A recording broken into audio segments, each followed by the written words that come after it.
I mean, if you're a Bears fan, you're thinking forward progress. Come on. 10, 219, 219. Forward Progress, a Chicago Bears podcast with Dan Bernstein and Matt Abaticola on 312 Sports.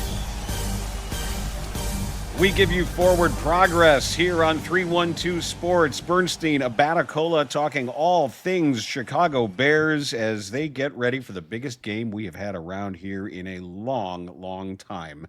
The Bears and the Packers Saturday night for what looks like will be the decider for the NFC North. Unless a lot of other things go weird, this one will put the winner in the proverbial driver's seat. Yeah, and Dan, despite all the efforts of the organization to take all the excitement away, all the fun away, all the anticipation away of this game, we are still going to bring you all the excitement, all the anticipation here on Forward Progress on 312 Sports. And then following that Bears-Packers game, we will be live, as always, with our post-game show, regardless of the outcome, knowing that the income, too, that we all get, but the outcome of that game. And, you know, hey, we know that our Bears are going to put up a fight, not let the Packers off the hook this weekend, Dan. And joining us, as he does weekly, is Matt Miller, our friend from ESPN. He is on Twitter at NFL Draft Scout. Matt, how are you, man? Doing well. I'm excited for this weekend. I cleared my schedule. Bears Packers. I don't think I've ever told you guys. My 12-year-old is a Packers fan. He went to Green Bay with me for the draft and fell in love with the people, and he got to meet Josh Jacobs. And so now he's like, oh, I'm a Packers fan. So I have been giving him shit all week about this game, so I am very ready. And you're, overall, you're a Chiefs fan, right? No, so that's the misconception because I live south of Kansas City. I grew up a Niners fan. You know, like when I would come home from church on Sundays with, you know, my three brothers, they would turn Fox on, and it would be like Cowboys Niners. It feels like every Sunday of my childhood, and I wanted to be different than everyone I was growing up around who were Chiefs fans. You know, in the early 90s, being a Chiefs fan wasn't the coolest thing in the world, but being a Niners fan, like they won every year. So I jumped on that bandwagon in like 1990 and rode it for a very long time. All right, so hearing Don Criqui and Bob Trumpy on NBC describing Bill Kenny or Livingston throwing to Carlos Carson, that didn't old. That didn't get you going. So he's younger than we are, buddy. Like Steve Youngberg was the quarterback when I was a kid. You know, like Steve Bono, Joe Montana. Yeah, Joe Montana. Yeah. Every cast off went to the Chiefs. Next week, when the Bears and Niners play, then this is going to be like having, you know, someone from the other side of the war is going to be here for us. So we'll go behind enemy lines next week as we talk Bears Niners. I love that you've looked that far ahead in the schedule. I'm one of those old school guys. Like I don't know who's playing until the day the game is on, except for this week because Packers Bears is pretty big. You know what I need you to do is help me. I've had so many people this week already, just in casual conversations, ask about what it means that Micah Parsons isn't there. And where the culture of the NFL is always, well, next man up. It's just one player. It's just one game. And I've been going out of my way to, without getting too X and O based, just explain how, no, this is not next man up. This is such an impactful individual talent and player that it fundamentally alters the entire offensive game plan. How would you explain it to somebody with a basic football knowledge, but somebody to really understand the significance of his absence? I mean, I think he's take the quarterbacks away, he's one of the 5 most impactful players in the NFL. And I think Myles Garrett is up there, right? I think you would put him in that similar conversation, you know, and even like offensively this year, there's Jonathan Taylor, Christian McCaffrey are fantastic. They're game changers. But when you look at the defensive line, I think it's Myles Garrett and Micah Parsons. So, and it's, you know, a lot of people are going to hear us say this and they're going to Google it and they're going to look at his stats and say, well, he only has this many sacks. It's not about that. And one of my favorite things that True Media, where we get our stats from for ESPN, they actually count sacks created. So how many sacks do you create with your pressures, with your hurries, with your first step quickness, like all these different things that you can do?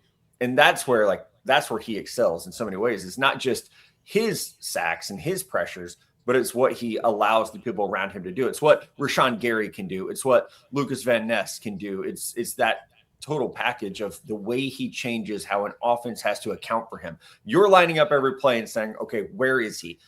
And adjusting based off that. And there are very few guys in the NFL that truly get that type of attention. So for Chicago, it should give you like a sigh of relief. Like, okay, we left tackle for Chicago has been probably the weak link of that offensive line, you would say.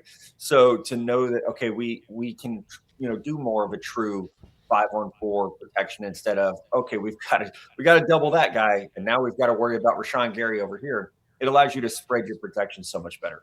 And the way I've tried to explain it too is when in pre-snap, when all the pointing and all the talking and all of the mic point and saying this guy might come and this guy might not, when Parsons is there, the protection shifts, the chipping, the whatever help, however long a tight end would stay in before getting out there, everything is still based on where Parsons is.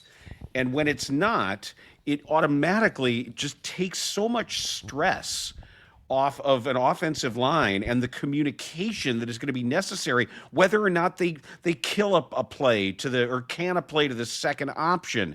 A lot of that is Parsons based, and now it's not.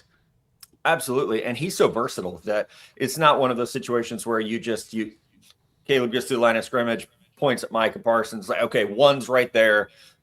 Because he is so versatile. There's going to be times he's going to be in the A gap. He's going to be all over the place. So even sliding that protection to him can be really difficult because of the way that he's so impactful on delayed blitzes and delayed pressures, and that he is athletic enough to spy people. Let's not remember he's not far removed from being a true stand-up linebacker at Penn State. And even that first year in Dallas, his rookie season, he was kind of more of a hybrid player. So I think that also makes him one of the toughest defenders in the NFL to account for, because I think Myles Garrett is the best defensive player in the NFL. I don't know that that's controversial. You know what he's going to do. He's going to line up and he's going to go get the quarterback. With guys like Micah, it is a little bit different because you have to account for him so many different ways.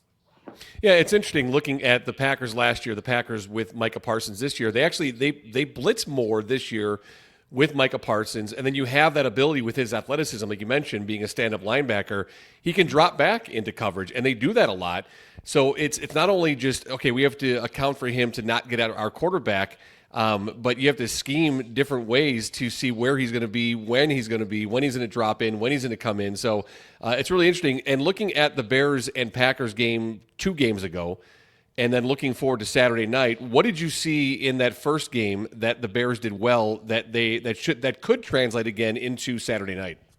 Well, the crazy thing is, I think the Bears are a completely different team now than they were then. I think that's and I know it wasn't that long ago, but I think we've seen the run game become a lot better. With Swift and Monangai, I mean, they're actually committing to running the ball, and I think that's been one of the most encouraging signs. Has been that not only are they committing to running the ball, but they're getting more of that downfield movement. And I think in the game a couple weeks ago, it was a close game, but it was fairly low scoring. It was like 28-21, I think. So yep. I would say the commitment to the run game, but then also getting those chunk plays, being able to take those runs that are, okay, downhill zone, but now you're getting to the second level. Now you're getting into the secondary. You're challenging the safeties. Guys are starting to creep up to stop the run. That's opening up things over the top. So I think that is the big difference. Is Green Bay did a really, really good job 2-3 weeks ago at stopping those chunk plays. I don't know that the Bears had a single long run in that game, where a guy's ripping one off and you're like, okay, that's, there's a momentum builder. Now they're going to have to respect the run game a little bit more. I know they ran the ball a lot in terms of attempts, but the big plays weren't there. And I think we've seen in the last couple of weeks, those big plays are there. You've got guys going over 100 yards each in some weeks. So I would think that bodes well. And, Micah is a pass rusher, but he's also a very good run defender. And so having him out of the lineup there is something that you can attack. Yeah, and that first game 2 weeks ago, the Bears, their longest run was 9 yards. Now, they did combine both running backs for 120 yards, 20 more than the Packers averagely they give up, but still no long runs, which we've seen as part of the Bears' run offense is being able to run the ball deep. What about Caleb's play? When you look at that first half to the second half, how he performed, what did you see there, and what can Bears fans hope he brings into this game on Saturday? Yeah, I think with Caleb, like we've talked about the last couple of weeks, is him just getting comfortable and getting that trust in his guys. Luther Burden last week with the yards after catch plays, you're starting to see that chemistry and that connection. If he plays, he could be down Burden and Odunze, yeah, which is huge. This could be a Colston Loveland game. This could be, this could be a lot of 12 personnel, which is fine. Maybe some 13 personnel in this one. Maybe you go LA Rams and you go 13 personnel and you're like, we're going to run the ball down your throat. And when you creep up, we're going to throw it over the top to our tight ends, and good luck stopping it. That might be the move here. But hopefully the receivers are healthy. But that's what I've been encouraged by, is I think Caleb getting comfortable. I mean, that throw last week to Moore. I mean, we talked about me growing up a Niners fan. There's shades of the catch with that one, and I know it's the Browns. But no, have you seen the frame by frame?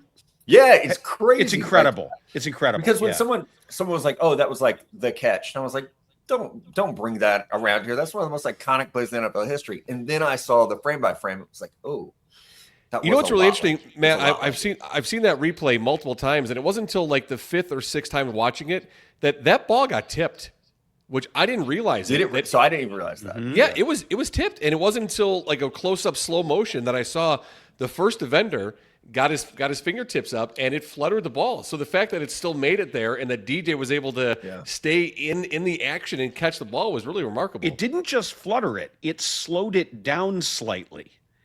Had that it's thing crazy how that works. Had it been unfettered, I'm not sure he's got the same play on it. That just that late velocity loss allowed him to arrive there at the right time. So there was some good fortune involved there. Yeah, but that's like the catch. The big thing with that play was, always the talk of, was Montana trying to throw it away, or was he actually throwing it to the end zone? So it is kind of funny how that all works together. What do you think? You think he was trying to throw it away? I think he was trying to throw it away, but I was not even alive at that point. So, I mean, you watch that play back and it's like, man, it looks like he's throwing it away. But you know what? I also will go to my grave saying Jerry Rice did not fumble against the Packers. So sometimes you just got to immaculate reception, Yeah, maybe he was throwing it away, because watching that replay a lot this past week, first I didn't realize how he didn't really run well at all, and then he's about ready to get killed too. So maybe he was trying to throw that ball away, and John Taylor just came out of nowhere. Caleb wasn't. Beautiful play by. Oh, no, Caleb knew what he was doing, because he can make that throw every time. And that's like we were talking about, like what amazes me with Caleb is, and you watch guys in college and you wonder how much things will translate. The way that his arm talent has translated, we see, man, every year I see guys who think they're Aaron Rodgers or think they're Patrick Mahomes, and they try that stuff, and it's like, please stop. Caleb is one of the few dudes who has the athletic ability and arm strength and arm flexibility to do those things. And that's, I think, as he gets more comfortable, as he gets more confident in his receivers and the offense, the sky's the limit for what he can be. Let's talk about the other side of the ball real quick. When the Bears last met the Packers, they got burned by the blitz. And we know that it's not something that Dennis Allen always wants to do, but he's used it reasonably often compared to his statistical history as a defensive play caller. And yet there was Christian Watson locked up one-on-one against C.J. Gardner-Johnson, and he just flat outran him. And I thought that was asking too much of C.J. at that point to stay with somebody who is legit NFL fast. So now that you've got an understanding of what Jordan Love saw, how he sees it, you gave us great advice last week when we sort of had this debate about Shedeur Sanders, and you said, sit and wait. Yeah. And I'll be damned if in the second half that wasn't exactly the right thing to do, because he ended up throwing you 3. Yeah. How do you strike that balance? And now that you've seen Jordan Love, now that you know the Bears defense is getting a little bit healthier, if they can't trust the thrust of that front 4 to do it on their own, how do you make sure that you're at least bothering Love enough? That's the key. I mean, he's playing really well. And I know that, again, the box scores, the scouts aren't going to look at that and say he's playing, at an elite level, but he's playing really well right now. And I think in the last game, Montez Sweat was the only player that got a sack. You have to go home with 4, because I don't think the Bears match up particularly well man to man, across the board. If you're just saying, okay, like CJ is going to guard Watson. Well, that's a wash. We've already seen that. I think the good news, if you're a Bears fan, is that you also have a Packers team that is struggling with some injuries. So it's who's actually going to be available, who's going to be out there for them at wide receiver is a big part of it. But I would say with Love, you have to be able to get home a 4 because you want to play some umbrella coverage. You want to be able to take away, like he's great at the check down. And, Josh Jacobs has been limited, but that is something they do very, very well is find that check down. So he's not the type of guy where I would say, hey, like sit back, wait, you're going to confuse him with your coverages. He's a weaker armed quarterback like Shador. In the cold, in the wind, you're going to be able to pick some passes off. I don't really see that with Love. I think the bigger thing with him is make him check the ball down. Don't give him those broken plays like we saw 2 weeks ago. Make him check the ball down. Make him be conservative. I think that is one thing that in his development, he will still be that quarterback. He'll still stand in the pocket and take 3, take 4, and then you can build some 3 and outs. You can play a little bit more of a field position game, which is, I think, where we were at 2 weeks ago until the Christian Watson play. So I would say with him, you want to take away the big plays and just almost make him be boring, and that's how you can beat them. So as an NFL guy, but someone outside of Chicago, I know you're on top of the story that broke last night here in town. Kevin Warren releases an open letter to Bears fans talking about putting all options of a new Bears stadium back on the table, including moving the team to Indiana, that they would look at that. The governor of Indiana gets involved now and has some comments. Yeah, come on down. We'll find you a spot and, we'll get the stadium built. What's your take on this whole story, first of all, and then given the timing of when it took place, given the Packers week and the title and the NFC North on the line, what are your thoughts as an outside NFL guy? Well, I would say that the people doing these, that the politicians and the presidents and the owners, they understand the timing of things, right? And this is when you want, max exposure to these things. You want the taxpayers and the voters to be like, wait, it's Bears Packers week and you're going to take our team from us. I think it would be a tragedy for Chicago to not have an NFL team somewhere in the loop, right? And I know, like Arlington Heights or wherever, like it's still close enough, right? I think it would be an absolute tragedy if this is a situation where you're not even playing in the same state anymore. And, somewhat locally, the Chiefs and Royals are going through a similar thing. And here, at least, it's all about tax dollars. Which county, which state is going to give these franchises billions and billions of dollars to build stadiums that allow them to make billions and billions of dollars? And it's like it's crazy that stadiums have become socialized, and these team owners are just saying, who's going to give us the best deal? We're going to go there. And if our fans have to drive an hour, or, I covered the Super Bowl in Santa Clara a couple of years ago. It was a 2-hour ride from our hotel in San Francisco to the 49ers, the San Francisco 49ers stadium in Santa Clara. Like that's a tragedy to me that we are moving these teams, not even to the suburbs, but to the way outside of that. So, I feel like the Bears have done this over the past several years. We want this. No, we want that. No, we're going to move it here. No, we're going to move it there. I think at some point they're just, bargain shopping to some degree and trying to get leverage to say, here's the deal we actually want. We just need someone else to jump in and say, here's an also attractive offer to maybe give you a little bit more bargaining power. No, their desperation to do this at the 11th hour at this time is gobsmacking. It is absolutely shocking that they would be willing to do this with all that they say about how important the rivalry is to their history and their ownership and the Hallis family and everything else, to then cheapen it with a stunt like this. I never want to hear it again. I never want to. And if I'm, it's something else that we're going to discuss a little bit later on in the show. If I'm Ben Johnson, I'm a little pissed off too. And I would say in a year in which the Bears have a legit chance, all the years of Aaron Rodgers owning the Bears and owning Chicago, and now you've got a quarterback that is good enough to go toe-to-toe with anyone in the NFL, and you've got a team that is exciting. And for that, it does feel like a slap in the face to fans. It should, at least, for fans to be like, the focus should be on the fact that we're finally good enough to beat this damn team. And now we're being told we might lose our team to the state of Indiana, which I'm losing it anywhere. How long is that train ride / drive? Well, Gary is closer than Arlington Heights. You can't put an NFL team in Gary, Indiana. Come on. Well, no, You could just because of the difficulty is going to be the quality of the land. So much of that land has been so poisoned chemically that I don't even know what kind of backfilling that they're going to have to do over the years. Matt, the big issue is that they screwed this up from the get-go. They bought the land before they did any kind of negotiating, and then they hire a guy to help build the stadium. Then he came in and said, "Oh, you have the land. Well, we probably should stay in Chicago," and trying to use that for leverage. And it's not working. And the issue is in the political landscape right now, not only just in Illinois, but in our national landscape, the leaders in Illinois they don't give a shit they don't care about the Bears getting a new stadium. It's not a priority for them. It's not going to be a priority for them because we taxpayers don't care either.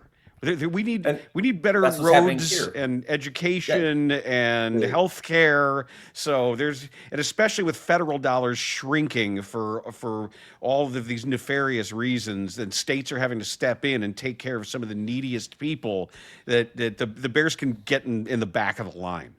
I have a lot of respect for what the Broncos did, where they came out and said, "We need a new stadium and we're going to pay for it." It was a very light lift from the taxpayers. Right. I know it's a different situation with the Bears, but these teams are bleeding money. Yeah, it's a very novel business idea to actually build your own facilities. So. Yeah, and the Chicago Fire soccer team, Joe Mansueto, is doing just that. He's like, "Hey, let me make me a deal on this land so I can build a stadium here for my fans." Great. Knock yourself out. There's a couple little things I want to get to here, Matt, before we let you go. One is we need your thought on a bet that Maddie and I have. I kind of talked myself into this when I was trying to figure out why Diego Pavia was somehow mad at me for voting him second. And I don't know why he's mad at me. I thought it was kind of nice that I voted him second after a terrific season, but he's mad. And this ended up being, I bet Matt that Diego Pavia would never, ever take an NFL regular season snap as a quarterback. Well, let's be fair. I think the bet went the other way around. I think I bet you that he would. Yeah. I don't think he will. I don't. I mean, well, you're both wrong. 50 quarterbacks have played this year, so it's like, I know. If you get in, there's a shot. I know that, Dan. I don't have a Heisman vote. Take that for what you will. I do think it's not good to. I didn't agree with what he did.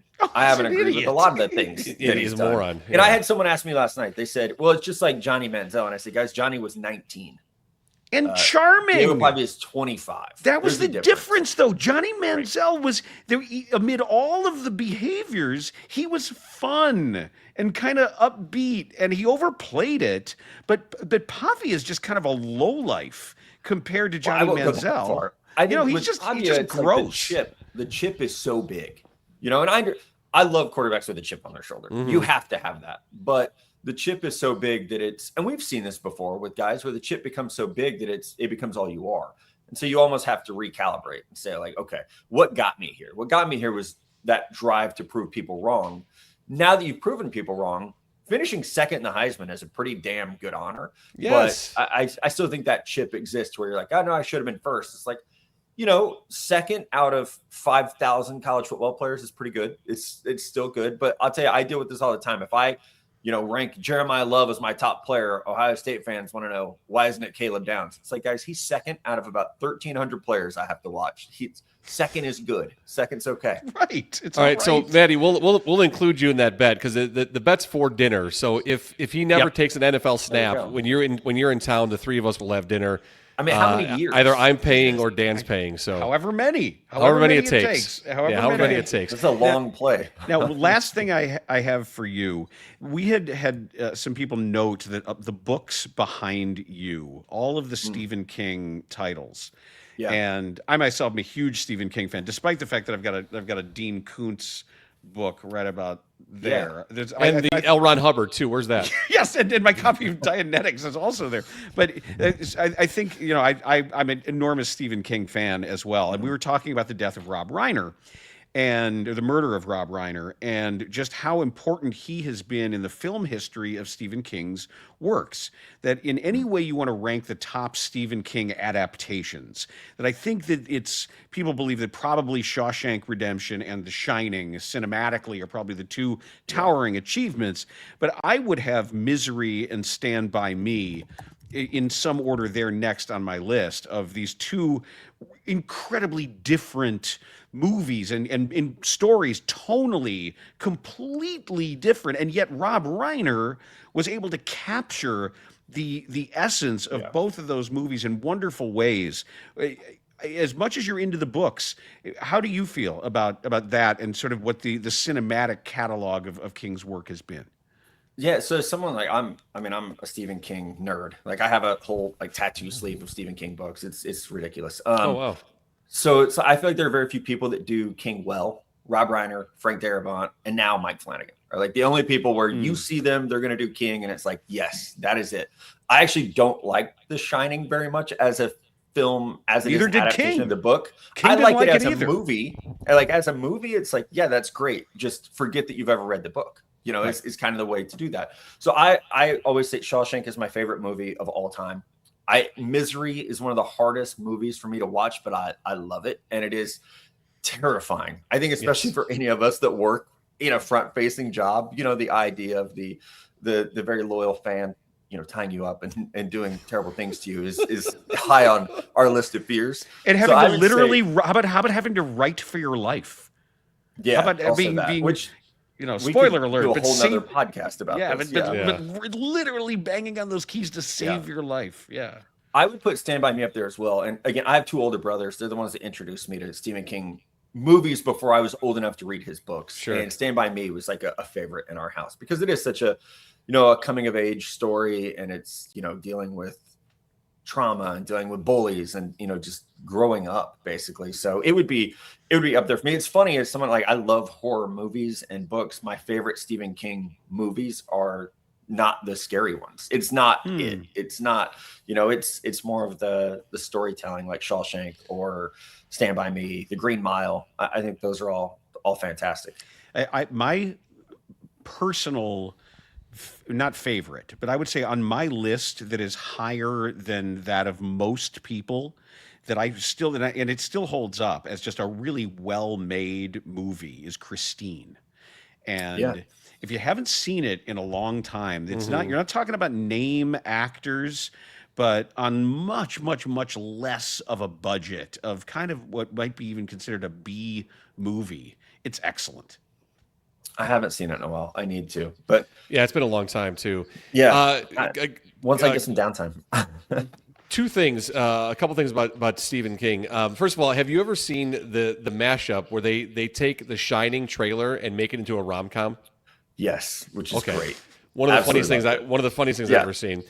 Secondly, now on Stephen King, the HBO series that's out, it's been out for a bit, but we just started watching it the other night. It's called It, Welcome to Derry. Mm-hmm. So it's the prequel to the Pennywise story. If neither one of you have watched it,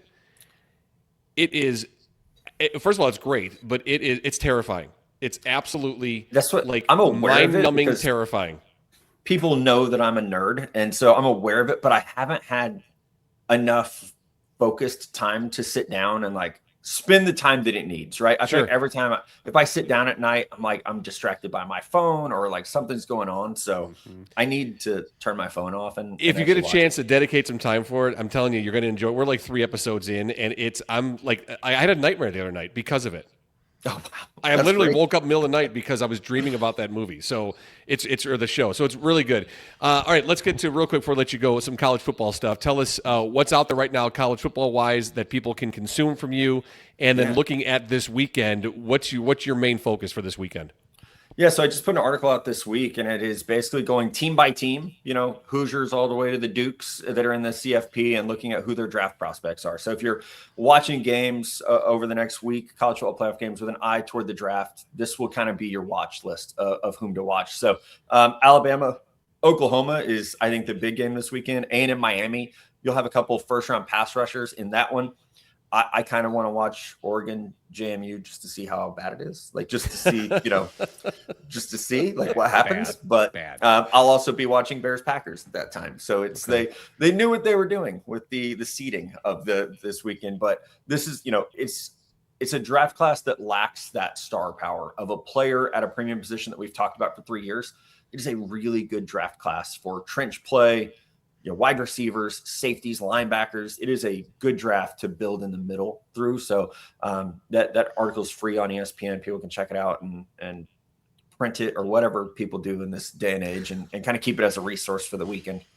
Well, this house is going to be very busy on Saturday with Tulane and Ole Miss, and then Bears and Packers, and the debate I'm going to have internally here about Jake Retzlaff. We sort of had the same Diego Pavia debate, and I see with Retzlaff, I think that's a guy who could get into a camp.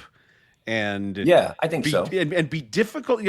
All it takes is like he can make a lot of different off-platform throws. He is fast, and I would say if I had to pick one person to make a roster, it would be Retzlaff way over Diego Pavia. I can tell you that. I think he has more of the NFL type traits. Yep. And like here in we just had Brady Cook go from Mizzou, round 7 draft pick. Now he's starting for the Jets for a couple more weeks, right? So it's. There's a lot of that happening right now, but I think Retzlaff could be a similar guy, Shrine Game, Pro Day, have a couple good pre-draft moments. It's going to get you as a 7th round pick probably, or maybe a priority free agent. And then once you're in camp, it's an even playing field. Yeah, if Max Duggan can be on a roster, I think Retzlaff can. Because I think maybe I want to change my Diego Pavia vote now. That we're no, diving into the weeds. Oh, man. Oh no, Matt Miller. Think about some of the guys. Have a terrific weekend. Thank you as always for taking the time with us. It's much appreciated. I appreciate you guys. Thanks. All right, buddy. We'll talk to you soon. That is Matt Miller of ESPN at NFL Draft Scout. You can find him on the X platform. And by the way, if you haven't gotten yourself the 312 Sports app, please do. Please make sure you do that, because it's a great way to not only have Forward Progress, Dan Bernstein Unfiltered, and Organizations Win Championships all at your fingertips, the podcasts, the YouTube. You also can get rewards. And when we say rewards, it means dinners, Chicago Firehouse, Shake Shack, Giordano's, and we've added something special now, and that would be tickets to see Guns N' Roses with Public Enemy. Yep. Yep. And all you have to do is use the code word, or the little keyword, Bears. Bears is the word for any of those rewards on the app. Go to the Apple App Store, Google Play, and have it with you. And it's a good thing. You'll enjoy it. Yeah, and one of the features that it seems that listeners love is the ability to send an audio message, which they come in at all times of the day, and actually they're coming in right now as we're doing this show. They are, so it's nonstop. The number of rants that came in last night. All I wanted to do, was go up to bed. I wanted to do a puzzle. I wanted to put on one of my little, ASMR videos or space music or whatever it is. And then it's just one after the other ranting about Kevin Warren and the Bears' decision to do this at this time. I'm still livid about it. I really am. It's hysterically funny how ham-handed, how poorly done and poorly timed it is. It is comical, but I'm also actually mad about it. And if I were Ben Johnson, I'd be pissed too. Because his relationship with the fans has been special. Off to a start from the moment he had that press conference. And the moment he walked into the building and had his first press conference and won the day of all of that, to the point where he's taking off his shirt to be a man of the people, to get everybody free hot dogs. And now, as all that's going on and all that's building to this primetime Saturday night game, you, as an ownership and as an organization, from Kevin Warren to George McCaskey, wherever one ends and the other begins, you decide, no, It's not about that relationship between the team and the coach. We're going to leverage it. We are going to hold you hostage, and we're going to try to use you, the fan, in this game. That's all you mean to us. Where Johnson's taking off his shirt to get you a free hot dog, and instead it's like, nope. We want to twist the knife to make you go call up JB Pritzker and say that we're not wealthy enough. Screw you. Yeah, it's interesting. I'm not as angry about it as you are, not pissed off about it, because first of all, when I heard it, I laughed because it's a joke. It's complete bullshit. They're not leaving the state of Illinois. They would never take the franchise to Indiana. It's not going to happen. The second point for me is I honestly don't care. I don't care if they play in Gary, if they play in Kenosha, if they go and play down in Springfield. It doesn't matter to me. I don't go to Bears games. I'm not going to go to Bears games. I get more out of it watching on TV. I like being at home to watch the game. That's where I consume NFL football, is on my TV. That's what I'm going to do. So I personally don't care. The third thing is it's so misguided, and the PR behind this is so mishandled. I'm not even surprised by it. I'm not surprised one bit. If you had to throw the scenario out there and make it generic and say which organization in all of sports, include all the sports, would do this, would find a way to screw this up, the Bears would be at the top of my list, because that's just how they've been. And it's unfortunate. It's really unfortunate that they are one of the oldest franchises in the NFL, that their founder was one of the founders of the National Football League, and it's an absolute joke. I've always said this, Dan, that, if I could make a list of the biggest jokes in all of sports, or the biggest travesties in sports, the Bears not owning their own stadium, to me, is one of the top things. It's one of the top 5, one of the top 3 travesties in all of professional sports. How the Chicago Bears don't own their own stadium in 2025 is absolutely beyond my understanding. Well, it appears that they're not able to. It appears that they just don't have the money. This kind of desperation, they wouldn't be this desperate if they could just own their own stadium. You're right, Dan. And when you brought that up on DBU today, and if you haven't listened to DBU yet, we get into it in great detail. Dan's got a lot of great things to say about it, about Kevin Warren and the Bears and the Caskies. I never really thought it because they own an NFL team. I never thought about them being NFL owner poor. Which if they can't go out and do it, they shouldn't own this team. And I think you're spot on. They just don't have the money and or the borrowing power to go out and get this done on their own. That's all this says, and that's pretty pathetic for an NFL ownership in 2025. Yep. Even when you can sell some percentage to private equity and raise this kind of cash, they've put themselves in a situation where they never built out their business. No, they never made it. With all the profits they had been making, they never diversified. This is like the first lesson of investing is don't put all your eggs in one basket. Yeah. It's like being a stock picker. Instead of saying, I'm going to get these mutual funds and these internationals and these fixed incomes, that you should spread everything out. Like I say, if you had gone back and just look at when they ran him out of Decatur, if George Halas had taken some of the money when they first created the Chicago Bears and just invested in whatever the equivalent of an S&P fund back then, yeah, or even later, even after the merger, whenever, or even going back to after Muggs died, whenever they were saying, okay, bring in McKenna and bring in Ryan and everything they had to do, just take a chunk of it and do something else, or Dan, something. Real estate, something. In the early 80s, when the Bears were at their peak of popularity, to not even take a portion at that point and say, all right, what else can we do to make sure we can build for the future? Yeah, that's really interesting, and it's so mind-boggling to me. And I've said it for years, even when we were on the Score together, I would say it. How do the Bears not own their own stadium? Like, how is it that it's a public building? And not only that, a public building that's not used very well for your NFL team. You don't even get like preferential treatment. No, as a you tenant. don't. You don't. You're all you are is a tenant. Right. That's insane to me. They're busy taking care of Sueños Fest. Right. And there's like soccer games, and it says, yeah. and it's like you're an NFL team, and you're not even a priority. I know. You're just one of the people that rents the building out. And yet, as much as you make your case of the meaning to the city and how profound the rivalry with the Packers happens to be because it reaches so back into your sacred history, now you're just cheaply cashing it in as a naked, transparent leverage play that's just going to blow up in your face and everybody Dan, it's not a leverage knows play. It's not a leverage play. They said that. They said it's not a leverage play. You even put that? How do you let somebody put that in? This isn't about leverage. Ooh, watch this. We'll just say it's not about leverage. We're going to sneak it right past them. They'd be too dumb to read that part. We are. And then to presume that Bears fans aren't also taxpayers. Like, it's our money.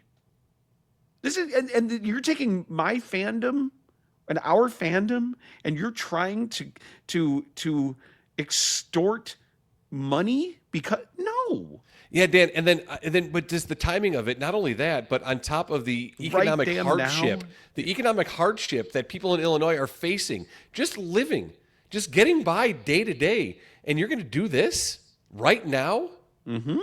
It's really man. It really is. It's really a piss poor opportunity that they took advantage of right here. And I mean, you have these weekly rookie symposiums, and George inserts himself 2 weeks ago to talk about the Packers, and then you do that right now. And I love the point about, if I'm Ben Johnson, I'm pissed off too, man. Yes. I mean, you've taken all the focus away of what they've done. They're 10-4. They, I mean, if you'd have said to me months ago the Bears will be 10-4 going in the Packers week, I'd have been like, come on, really? There's no shot they're 10-4. They're 10-4. They could clinch the division. They could get a playoff spot this weekend. And what do? You put a letter out there and say we might move to Indiana? Fuck you, man. That's bullshit. It really is. Before we let you go, we should note that Ben Johnson has told the media that he will find out later on today about the availability of Rome Odunze and Luther Burden, so their status will be updated. I don't think it's good, dude, for either one, man. I said that Monday, and I'm going to stick to that. Either. I also that's what I heard from Ben. Yeah. And apparently Josh Jacobs and Zach Tom are both missing practice today for the Packers, but also no decisions will be made until later. So they have up to the inactive point. I imagine that they're going to travel and they'll just make a game time decision as to whether or not Jacobs and Tom are going to play. It does sound like Christian Watson is going to be available as the latest we know, but that's I liked what Matt Miller had to say about 13 personnel and just play a high school game. Yeah, no, just go ahead and do it. Just play a high school game and just run it, and then you have Cole Kmet or Loveland get out into a pattern here or there as needed. I'm so excited for this game, and I cannot wait to see what Ben Johnson has planned for this game. Coming off of the way that game ended, and how fired up Caleb Williams has to be. I mean, again, your analogy, he had him on the hook. He saw him, they were out there, and he brought him in, and he brought him in, and he brought him in, and then he ruined it. He did it. He underthrew that pass. It was there. He was late, and he underthrew it. That was on him. Now he has to live with that now these last 13 days. I hope they come out and just fire right out of the gates, man. I'm so excited for this game. I cannot wait. I haven't been this excited for a Bears game since last Sunday, Dan. Well, that's a very high compliment to the Chicago Bears, at least in the locker room part of it. So we got one more. I'm counting the number of forward progresses before our post game, and we have one more. So we'll have one tomorrow. Obviously, a big day for 312 Sports tomorrow because it's a Friday, and that means that we are going to do on DBU. It's going to be special. Our bottom 10 Packers of all time. Infamous, whatever reasoning, whatever logic we want to use, the most infamous actual Green Bay Packers of all time. And it will be Friday Feedback Friday. And we're going to get into what we usually do on Fridays on this show. And that is, like we say, more of the game planning stuff. We're going to know who's available. And once we understand what these regular active rosters are going to look like for the game and who the inactives are likely to be, we can start to predict what we think Ben Johnson might do. That's all tomorrow. Yeah, and we'll actually have an insider's look, too, from the Packers side of things during Forward Progress. Bill Huber of SI will join us, sweet. Talk Packers as well. So it's going to be a really fun Friday for us here on 312 Sports. Awesome. That's going to do it for Forward Progress, a Chicago Bears podcast. Bernstein and Abaticola on 312 Sports. 10, 219, 219. Forward Progress, a Chicago Bears podcast with Dan Bernstein and Matt Abaticola on 312 Sports.